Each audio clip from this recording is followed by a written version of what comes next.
What's behind Ukraine's massive overnight drone assault deep inside Russia? Why is Germany's new chancellor starting his term on a really shaky ground? And is Putin the only thing standing between war and peace? You're watching The Gaze. Don't forget to follow us on YouTube, Instagram, and our website for sharp insights and no-spin analysis. Let's dive in. Another sleepless night for Russia, and not just because of paranoia. In the early hours of the morning, dozens of Ukrainian drones stuck deep inside Russian territory, targeting key military industrial sites, airfields, and logistics hubs. This wasn't a warning shot. This was strategy, precise, coordinated, and clearly escalating. According to Andriy Kovalenko, head of Ukraine's Center of Countering Disinformation, multiple military and industrial facilities were successfully hit in the operation. In Saransk, Mordovia, two high-value industrial sites were hit: the optical fiber system plant and the Saransk Kabel machinery plant. Why do these matter? Both produce optical fiber used in Russian drones. And here's the kicker: this is the only optical fiber plant in the entire Russian Federation. And this was the second time it's been targeted. Coincidence? Absolutely not. In Tula Oblast, another hit landed on a Rostec-affiliated facility, the Splav, State Scientific and Production Enterprise, a major producer of Grad, Uragan, Smerch, Tornado rocket systems and munitions for the TOS-1A Santsepek. In short, the very tools Russia uses to bomb Ukraine, now under fire themselves. In Moscow region, drones also struck the Kabuninka military airfield, which houses MiG-29 and Su-27 fighter jets. And over in Kaluga Oblast, the Shaykovka Air Base, home to Tu-22 M3 bombers and Kh-22 missile stockpiles, was hit as well. According to NASA's FIRMS satellite system, fires were recorded at both sites. Fun fact: these very aircraft were scheduled to take part in the May 9th Victory Day parade in Moscow. Well, that's really awkward, comrades.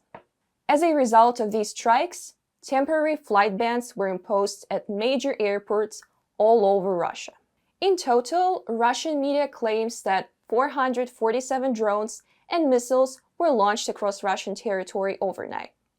And before they start blaming Ukrainian escalation again, let's be honest. If you've been sending hundreds of Shahed drones to hit Kyiv night after night, you can't exactly whine when the sky answers back. And speaking of Shaheds, I have an idea. If Iran's already supplying drones to Russia, why not just cut out the middleman? Let's put them on DDU terms, delivered direct to use. Ukraine buys the drones from Iran, and Iran just launches them directly at Russian targets. We'll tag the coordinates, logistics optimized and global south style. Ukraine's drone game just leveled up. While Russia's still bragging about its hypersonic Wonder Waffle, Kyiv is quietly rolling out the real tech, and NATO is watching very, very closely. Introducing the FP1, Ukraine's new long-range drone that doesn't just fly far, it makes a statement. On the 6th of May, Ukraine officially presented the FP1 strike drone in Kyiv, a domestically produced UAV capable of hitting targets up to 1,600 kilometers deep into enemy territory. And here's the kicker: Ukraine's armed forces have actually been using it since 2024. According to Militarny, it's already taken out military infrastructure near the Russian border. Quiet launch, loud results. The FP1 can carry a warhead up to 120 kilograms. Naturally, the heavier the payload, the shorter the range.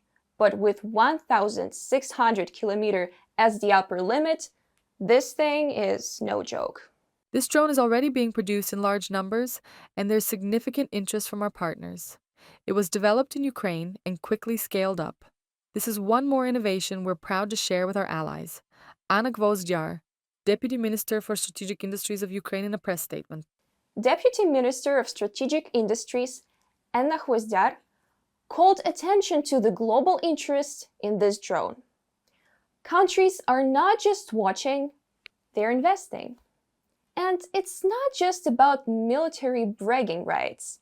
NATO countries see the strategic advantage in helping Ukraine build the weapons it needs. Lithuania has already pledged 10 million euros to boost domestic drone production, specifically those capable of striking deep behind enemy lines. Sweden and Denmark are also on board, investing in long-range drone tech and high-precision systems. Why? Simple math. It's cheaper, faster, and smarter to support Ukrainian defense plans than to wait years for European or US manufacturers to fulfill these orders. We can talk about different countries, but for example, Lithuania has already allocated 10 million euros to produce long-range Ukrainian weapons. Yes, it is twice cheaper. The second area is Sweden. Sweden is a new member of the NATO Security Alliance. The expansion took place thanks to Russia's aggression against us, no matter how strange that sounds. Sweden will now invest state funds in long-range drones. We understand that what is happening almost every day in Kharkiv, Odessa, Luhansk, Donetsk, Sumy, Chernihiv, Kherson is a question of targeting evil points. That's according to Ukrainian MP Maria Mezentseva, who represents Ukraine in PACE and takes part in key strategic talks with EU decision-makers. She put it bluntly, European defense budgets go further in Ukraine.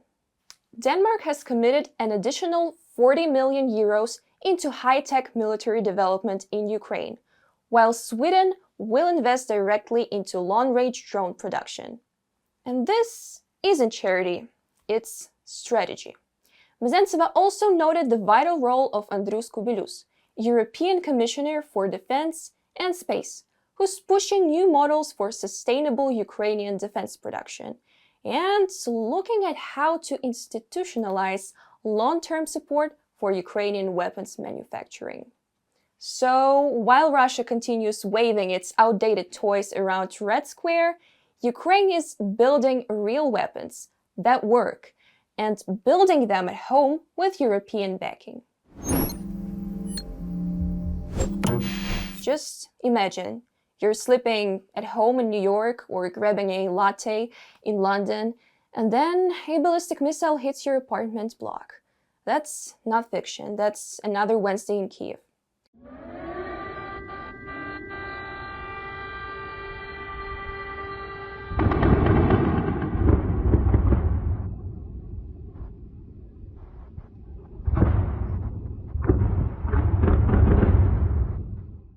On the night of May 7th, Russia launched a brutal missile and drone attack on Ukraine's capital. According to emergency services, 2 people were killed and 8 others were injured. First came ballistic missiles. Their debris caused fires in one Kiev district. Then came the Shahed drones, some of which were shot down by Ukrainian air defense. But even their falling remains hit residential areas, causing fires on upper floors and destroying apartments. In one tragic case, the wreckage of a downed drone smashed into the residential building, and 2 people lost their lives on the spot. I heard the sound of Shahed drone, then the explosion. To be honest, I thought it was somewhere near the American embassy, a bit further away, but from that direction. And then my neighbor called and said that the first entrance in our building was on fire. This was at 5 in the morning. At first, there was the noise, the typical noise. Even, it was clear it was flying at the same height and with the same speed without lowering. Then there was a sudden explosion, and then we found ourselves in the corridor. Then we went out to look what happened, because we saw reflections of fire on the trees. We understood our house was hit. 2 dead, 8 injured, dozens traumatized. Imagine the outrage, the front pages, the "how could this happen" headlines. Now imagine it's your new normal, how it is in Ukraine.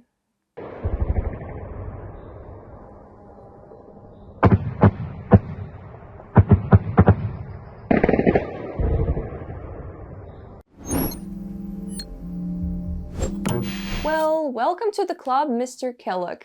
During a Fox News interview, Keith Kellogg, US Special Representative for Ukraine, stated that the only remaining obstacle to a ceasefire is Vladimir Putin. Ukraine has already agreed to the US proposed 30-day comprehensive ceasefire across land, air, and sea. And even though not all of the terms favor Ukraine, Kyiv accepted them. Russia flat out refused. The Ukrainians agreed that a comprehensive ceasefire is necessary on land, at sea, and in the air for 30 days with the possibility of extension. They want this today. We returned from London 2 weeks ago. We spoke with the coalition of the willing, led by the British, French, and Germans, and they are ready for this comprehensive ceasefire, with many conditions, and the Ukrainians agree to it. Keith Kellogg, U.S. Special Envoy, in a comment for Fox News. The Ukrainians agreed that a comprehensive ceasefire is necessary on land, at sea, and in the air for 30 days, with the possibility of extension. We returned from London 2 weeks ago, spoke with the coalition of the willing, and the Ukrainians agreed to it. Keith Kellogg, U.S. Special Envoy. He added that Western allies, including the UK, France, and Germany, are also on board. The only person saying no is Putin. Kellogg admitted that Ukraine had to accept some uncomfortable terms, but still the message was clear: the path to peace exists if the Kremlin wants it. And Trump, oh, he's watching too. Since returning to the White House, Donald Trump has repeatedly claimed he wants to end the war against Ukraine. He's emphasized stopping the bombings, halting the deaths, and making peace happen. In theory, in practice, let's just say Putin didn't take it well when Trump showed up with new conditions. Among Russia's demands, cut all ties with NATO, declare neutrality, limit the size of Ukraine's army, etc. And the translation: make Ukraine easier to invade next time. And despite all this, Trump did threaten sanctions against Russia if they don't come to the table. And for that, sure, applause is due. But let's not kid ourselves. Russia doesn't want to talk. It wants submission. And just as a reminder, while these talks continue, Kyiv keeps burning, the missiles keep flying, the death toll keeps rising. Second time is the charm, but not without a political earthquake in Berlin. So, what's next for Germany, and what does it mean for Ukraine? After an unprecedented defeat during his first attempt, Friedrich Merz has finally been appointed as Germany's new chancellor. In a hastily arranged session on Tuesday afternoon, 325 lawmakers voted to approve his candidacy, just 9 more than the 316 needed. Earlier that day, Merz had actually lost the first round, falling 6 votes short, sending shockwaves through his own coalition and triggering a scramble for support. He was officially sworn in later that day in the Bundestag, after being approved by Germany's president. But let's not pretend this was a smooth victory lap. The numbers revealed something deeper: internal fractures, political hesitation, and a newly emboldened far-right AfD, eager to capitalize on the chaos. And that's where things get dangerous, because this is exactly the kind of moment far-right populists wait for. When coalitions wobble, when centrist or left-leaning governments struggle to deliver quick results, and when the public grows tired of waiting, of uncertainty, of rising prices, and of stagnant change. People want change. They want it fast. And they want it without pain. But the only ones selling quick, painless solutions are usually the ones who never have to deliver on them. So yes, Merz won, but Germany didn't exactly breathe a sigh of relief. It held its breath. And here's the question: does the German public understand the stakes of what their new government decides, especially when it comes to Ukraine? I mean the Bundestag. There is also the lower chamber of the Bundesrat. They directly form the government, form a coalition position. They influence the course of events. And, of course, we see that the support from the people, the population, the voters, it does not decrease. It actually increases. It was reflected in the elections. And, thank God, we were lucky that the radical parties did not receive such high support, which they calculated with their populism by calling for example, the suspension of the support of Ukraine. Because it's not just about Berlin's politics, it's about Europe's role in stopping Russian aggression, and whether Germany is ready to lead or hesitate. So with that, mit freundlichen Grüßen, Herr Kanzler Merz. Let's hope the second time really is a turning point and not just a warning. So today we looked at Ukraine's bold drone strategy inside Russia, the real weight behind Kyiv's new long-range weapons, and the uncertain path to peace with Putin still calling the shots. We also unpacked Germany's political shakeup and what Chancellor Merz might mean for Europe's response to Russian aggression. What do you think? Drop your thoughts in the comments. What struck you the most? And stay tuned for more with the gaze.